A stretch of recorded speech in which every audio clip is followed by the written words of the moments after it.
Welcome to Certification Terminal. In this series of video, we are going to discuss a couple of ITIL questions and answers in detail. Let's jump in. Next question. Which of the following statements about a continual improvement register is true? Option A, it should be reprioritized as ideas are documented. Option B, it should be used to capture user demand. Option C, it should be managed at the senior level of the organization. Option D, there should only be one for the whole organization. The correct answer is Option A, it should be reprioritized as ideas are documented. A continual improvement register is designed to capture various ideas for improvement over time. As new ideas are documented, the organization should reassess and reprioritize these entries based on their relevance, feasibility, and potential impact. This ensures that the most valuable improvements are addressed first and that the register remains a dynamic tool for ongoing enhancement. Option B, it should be used to capture user demand, is incorrect. This statement is misleading. While user feedback and demand can inform the improvements documented in the register, the primary function of a continual improvement register is to capture ideas for process improvements rather than direct user demands. User demand is typically captured through different channels such as market research, customer feedback, or support tickets. Option C, it should be managed at the senior level of the organization, is incorrect, as it suggests that management should be limited to senior-level personnel. A continual improvement register can be effectively utilized and contributed to by individuals at all levels of the organization. Encouraging input from a wide range of employees fosters a culture of continuous improvement and innovation, as frontline staff often have valuable insights based on their day-to-day experiences. Option D, there should only be one for the whole organization, is incorrect. This statement is not accurate. While having a centralized continual improvement register can be beneficial for consistency, multiple registers can exist within different departments or teams to address specific needs and contexts. This approach allows for tailored improvements that may be more relevant to particular areas of the organization, fostering a more targeted approach to continuous improvement. Next question. How do a problem and an incident differ from each other? Option A, a problem is a known issue with an IT service, while an incident is a known issue with IT infrastructure. Option B, a problem is a customer request for a change, while an incident is an unexpected event that requires attention. Option C, a problem is a security threat, while an incident is a performance issue. Option D, a problem is a known error in the IT infrastructure, while an incident is an interruption or degradation of an IT service. The correct answer is Option D, a problem is a known error in the IT infrastructure, while an incident is an interruption or degradation of an IT service. This statement accurately describes the distinction between a problem and an incident. In IT service management, a problem refers to the underlying cause of one or more incidents, which may be a known error or a recurring issue that has not yet been resolved. An incident, on the other hand, is an unplanned interruption or reduction in the quality of an IT service. This option encapsulates both definitions correctly, reflecting the common practices within ITIL, Information Technology Infrastructure Library frameworks. Option A is incorrect. This statement is incorrect because it misrepresents the definitions. A problem is not just a known issue, it typically refers to the root cause of one or more incidents. Additionally, an incident is not necessarily about a known issue, it is an unplanned disruption in service, which can involve the IT infrastructure but is primarily focused on the service impact. Option B is incorrect. A problem is not defined as a customer request for change, instead, it relates to the root causes of incidents. A change request is a separate process that may arise from a problem. The description of an incident as an unexpected event requiring attention is partially correct, but it does not encapsulate the full definition of an incident, which is about service disruption. Option C is incorrect. It oversimplifies the definitions. A problem is not limited to security threats, it encompasses broader issues that can lead to multiple incidents. Similarly, an incident is not solely a performance issue, it refers to any disruption in service, which can include security threats, performance issues, and other types of interruptions. Next question. Which ITIL guiding principle highlights the importance of understanding workflow, identifying bottlenecks, and revealing waste? Option A, keep it simple and practical. Option B, think and work holistically. Option C, focus on value. Option D, start where you are. The correct answer is Option A, keep it simple and practical. This guiding principle emphasizes the necessity of simplicity in processes and practices. By advocating for keeping processes straightforward, it allows organizations to more easily identify and analyze workflows, pinpoint bottlenecks, and uncover waste. Simplifying processes often reveals inefficiencies and areas where improvements can be made, making this option directly relevant to the question. Option B, think and work holistically, is incorrect. This principle encourages considering the entire system and how various components interact. While it is essential for integrated service delivery, it does not specifically highlight the need to analyze workflows, identify bottlenecks, or reveal waste. Its focus is more on the interconnectedness of services and processes, rather than on optimizing individual workflows. Option C, focus on value, is incorrect. This principle emphasizes the importance of delivering value to customers and stakeholders by prioritizing activities that contribute to that value. Although understanding workflows can support value creation, this principle does not directly address the identification of bottlenecks or waste. It is more about ensuring that actions lead to value rather than optimizing processes. Option D, start where you are, is incorrect. This principle promotes assessing the current state of processes and resources before making changes. While it is important for informed decision-making, it does not specifically focus on identifying bottlenecks or waste in workflows. It is about recognizing the existing situation and leveraging it, rather than the analysis of workflows themselves. Next question. What key aspect does change enablement primarily emphasize? Option A, changes to skills and competencies. Option B, changes to products and services. Option C, changes to organizational structure. Option D, changes to service levels. The correct answer is Option B, changes to products and services. Change enablement primarily focuses on managing changes to products and services within an organization.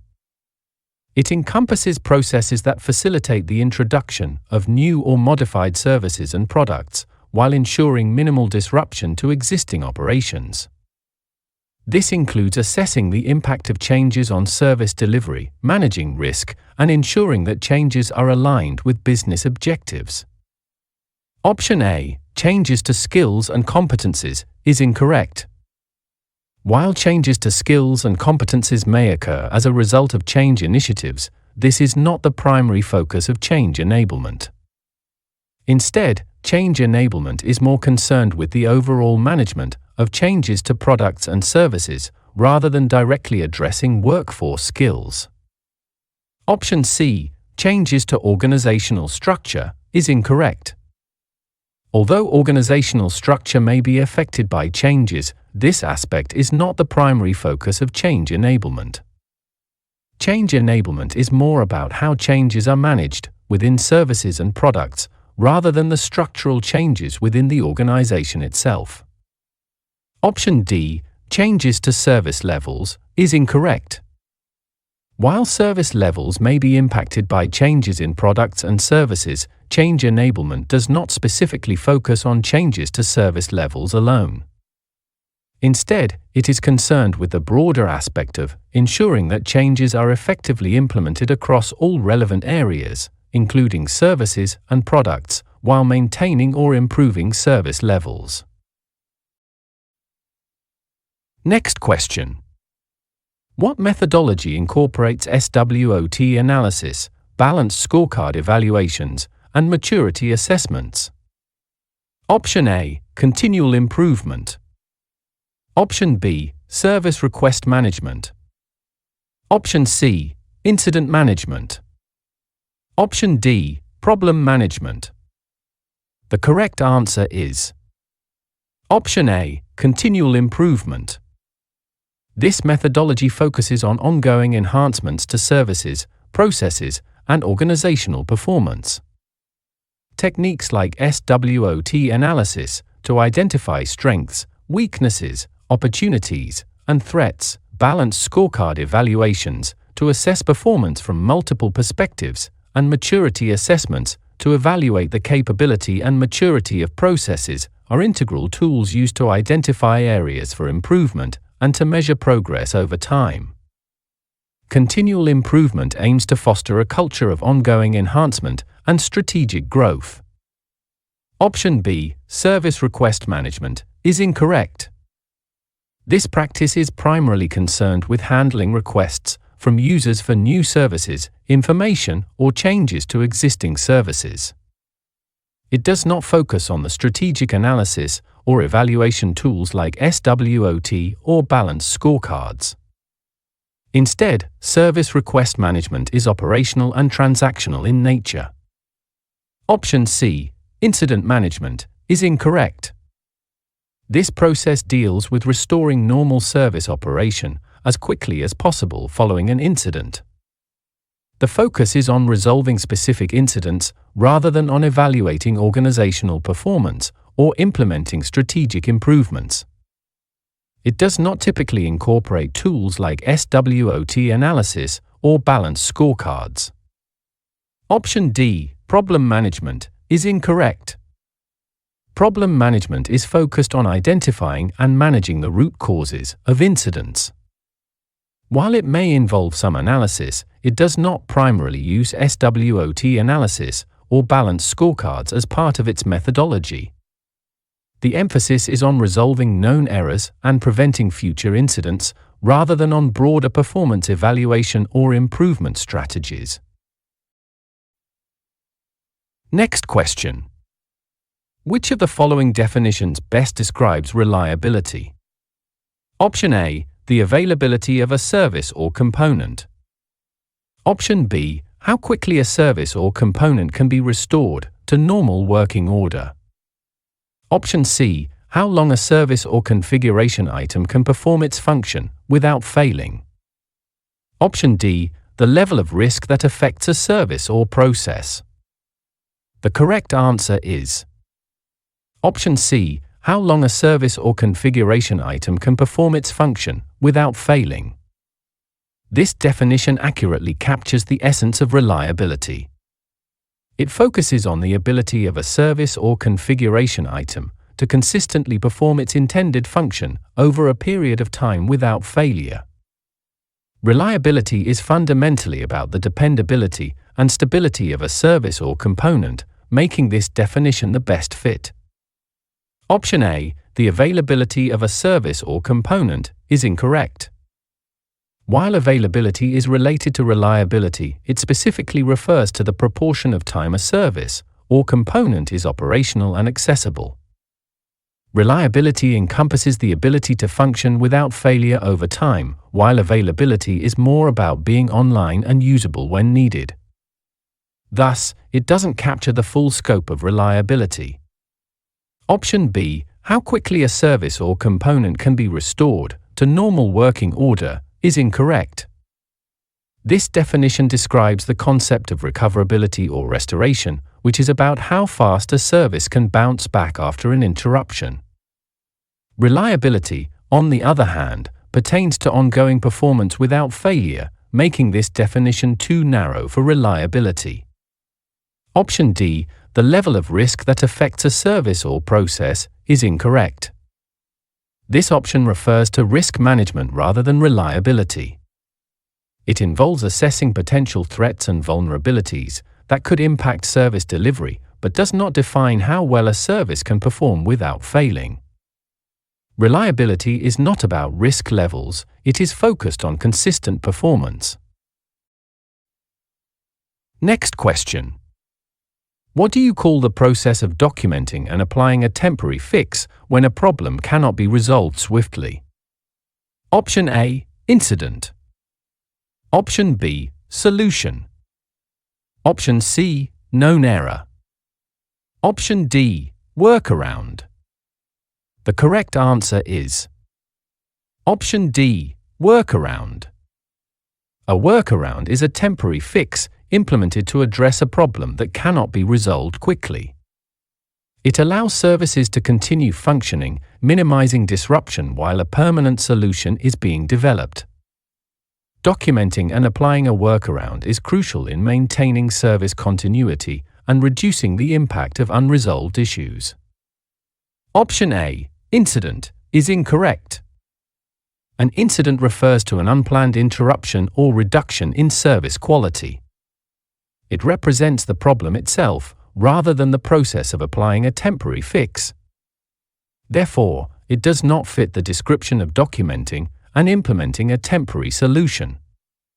Option B, solution, is incorrect. A solution refers to a permanent fix that resolves the underlying issue of a problem. While documenting a solution is important, this term does not describe a temporary measure. Consequently, it does not match the process being inquired about. Option C, known error, is incorrect. A known error is a problem that has been analyzed, and the root cause has been identified. However, it lacks a permanent solution at that point. While known errors may have associated workarounds, the term itself does not refer to the action of documenting and applying a temporary fix, making it an incorrect choice for the question asked. Next question. Which ITIL technical management practice oversees the management of IT service configurations and the relationships among their components? Option A, capacity management.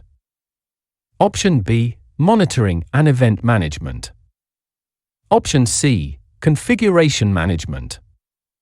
Option D, IT asset management. The correct answer is Option C, configuration management. This practice is specifically responsible for managing the configuration of IT services, including maintaining an accurate record of the relationships among all components. Configuration management ensures that the integrity of IT services is maintained throughout their life cycle, allowing organizations to understand how different components interact and depend on one another.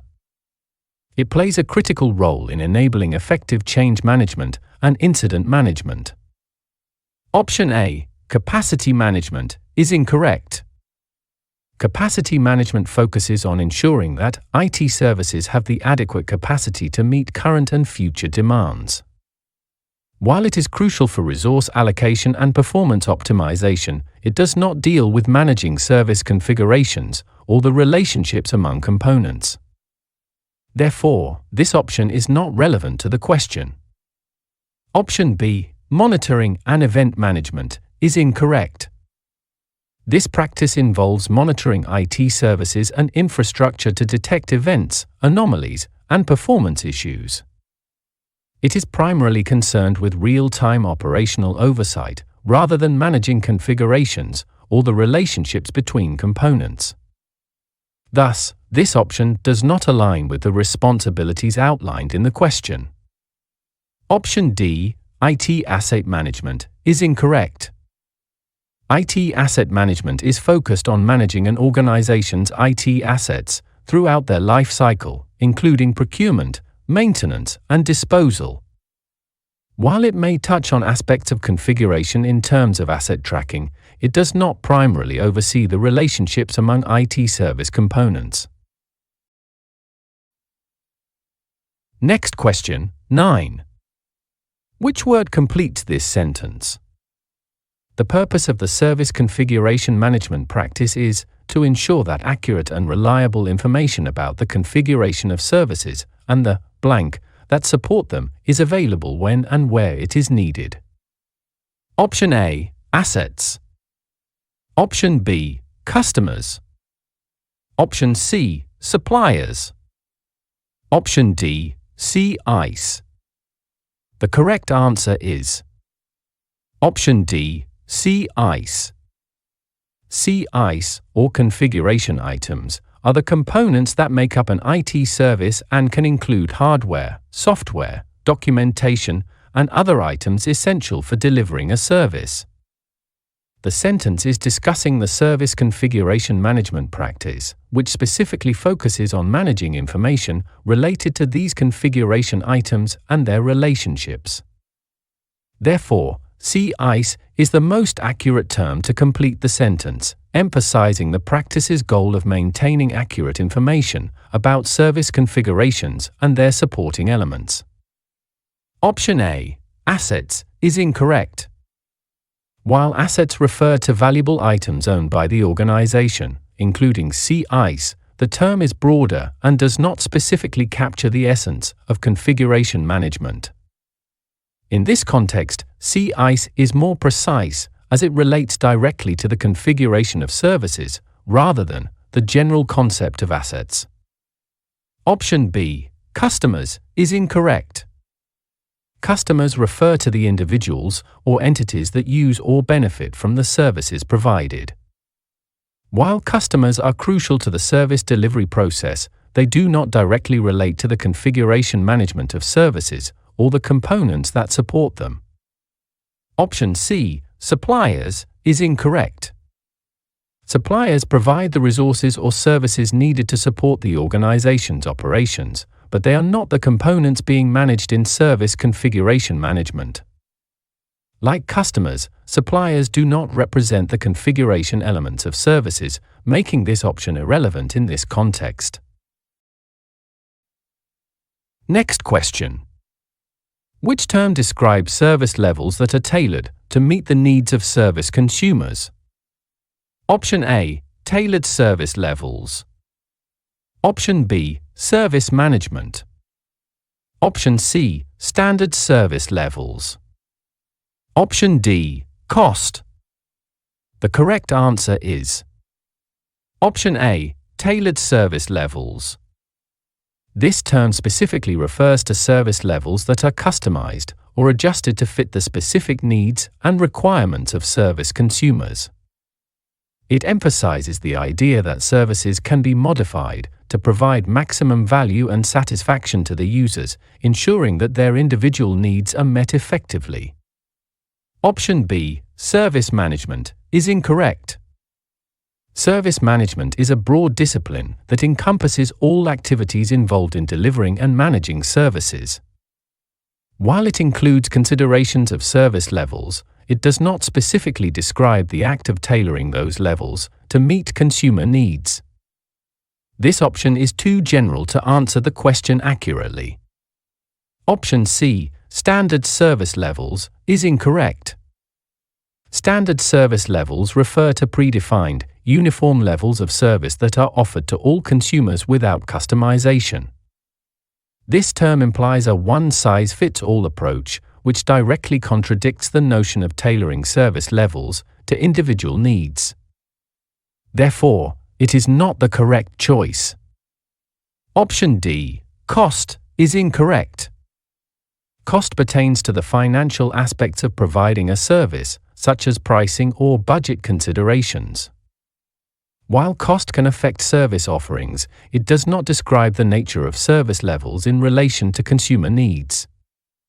This option does not address the concept of customization or tailoring, making it irrelevant in this context. Thank you very much for watching. Please hit the like button, subscribe to our channel and share this video to your friends and to whomsoever needed. We'll meet in the next video. Thank you.